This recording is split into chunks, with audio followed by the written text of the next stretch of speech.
ఆంధ్రప్రదేశ్ పునర్వ్యవస్థీకరణ చట్టంలో 13వ షెడ్యూల్లో పేర్కొన్న విధంగా విశాఖ కేంద్రంగా నూతన దక్షిణ కోస్తా రైల్వే జోన్ ఏర్పాటుకు కేంద్ర ప్రభుత్వం నిర్ణయించడం హర్షణీయం.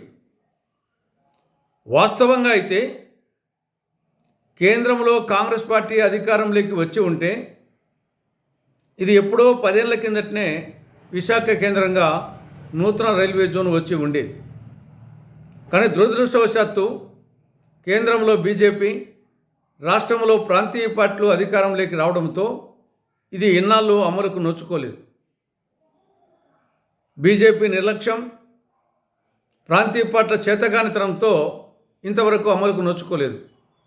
ఏది ఏమైనప్పటికీ ఆలస్యంగానైనా సరే ఇప్పటికైనా విశాఖ కేంద్రంగా నూతన దక్షిణ కోస్తా రైల్వే జోన్ ఏర్పాటు చేయాలని కేంద్రంలోని బీజేపీ ప్రభుత్వం నిర్ణయించడం, అందుకు తగ్గ సన్నాహాలు చేయడం సంతోషదాయకం.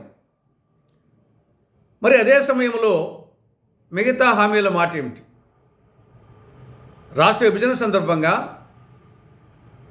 ఆంధ్రప్రదేశ్కు 5 సంవత్సరాల పాటు ప్రత్యేక హోదా అమలు చేస్తామని ఆ రోజు నాటి భారత ప్రధానమంత్రి మన్మోహన్ సింగ్ గారు పార్లమెంట్లో చెప్పడం, దానిని అందరూ పార్లమెంటు ఏకగ్రీవంగా ఆమోదించడం జరిగింది. నరేంద్ర మోడీ గారు కూడా తిరుపతిలో బహిరంగ సభలో కలియుగ దైవం వెంకటేశ్వర స్వామి సాక్షిగా బీజేపీ అధికారంలోకి వస్తే 5 ఏళ్ళు కాదు 10 సంవత్సరాలు ఆంధ్రప్రదేశ్కు ప్రత్యేక హోదా అమలు చేస్తామని వెంకటేశ్వర స్వామి సాక్షిగా చెప్పడం జరిగింది. మరి ఏమైంది? కాంగ్రెస్ పార్టీ అధికారంలోకి వచ్చి ఉంటే 10 ఏళ్ల కిందటనే ప్రత్యేక హోదా అమలు అయ్యేది. కానీ వెంకటేశ్వర స్వామి సాక్షిగా చెప్పినప్పటికీ ఇంతవరకు 10 ఏళ్ళైనా కానీ ఇంతవరకు అమలు కాలేదు. దీని కేంద్రంలోని మోడీ ప్రభుత్వం ఇది ముగిసిన అధ్యాయం అని చెప్తా ఉంది. రాష్ట్రంలోని ప్రాంతీయ పార్టీలు నోరెత్తడం లేదు. కాబట్టి ప్రత్యేక హోదా పరిస్థితి ఏమిటి? నెక్స్ట్, కడప జిల్లాలో ఇంటిగ్రేటెడ్ స్టీల్ ప్లాంట్ పరిస్థితి ఏమిటి? విభజన చట్టంలో 13వ షెడ్యూల్లో స్పష్టంగా పేర్కొనడం జరిగింది. రాష్ట్ర విభజన జరిగిన 6 నెలల లోపల కడప జిల్లాలో steel authority of India limited SAIL ఆధ్వర్యంలో ఇంటిగ్రేటెడ్ స్టీల్ ప్లాంట్ నిర్మించాలని స్పష్టంగా చట్టంలో ఉంది. కాంగ్రెస్ పార్టీ అధికారంలోకి వచ్చి ఉంటే ఇప్పటికి ఎప్పుడో పూర్తి అయి ఉండేది. కడప జిల్లాలో రాయలసీమ ప్రాంతంలో నిరుద్యోగ సమస్య శాశ్వతంగా పరిష్కారం అయింది. కానీ 10 సంవత్సరాలైనా అతిగతి లేదు.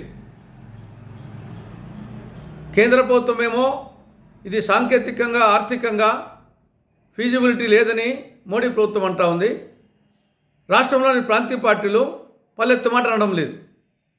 కాబట్టి కడప జిల్లాలో స్టీల్ ప్లాంట్ పరిస్థితి ఏమిటి? నెక్స్ట్, రాయలసీమకు ఉత్తరాంధ్రకు స్పెషల్ డెవలప్మెంట్ ప్యాకేజీ కింద కేంద్ర ప్రభుత్వం నిధులు ఇవ్వాలని విభజన చట్టంలో సెక్షన్ 46 సబ్ సెక్షన్ 3లో స్పష్టంగా పేర్కొనడం జరిగింది. 24,350 కోట్లకు గాను కేవలం 1,050 కోట్లు మాత్రమే ఈ 10 సంవత్సరాల్లో ఇచ్చింది.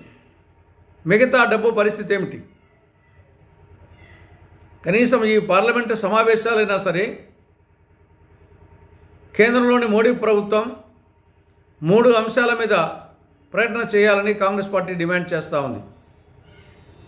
1, ప్రత్యేక హోదా. 2, కడప జిల్లాలో ఇంటిగ్రేటెడ్ స్టీల్ ప్లాంట్. 3, రాయలసీమకు ఉత్తరాంధ్రకు స్పెషల్ డెవలప్మెంట్ ప్యాకేజ్. ఈ 3 అంశాల మీద పాజిటివ్ ప్రకటన చేయాలని కాంగ్రెస్ పార్టీ కేంద్రంలోని మోడీ ప్రభుత్వాన్ని డిమాండ్ చేస్తూ ఉంది.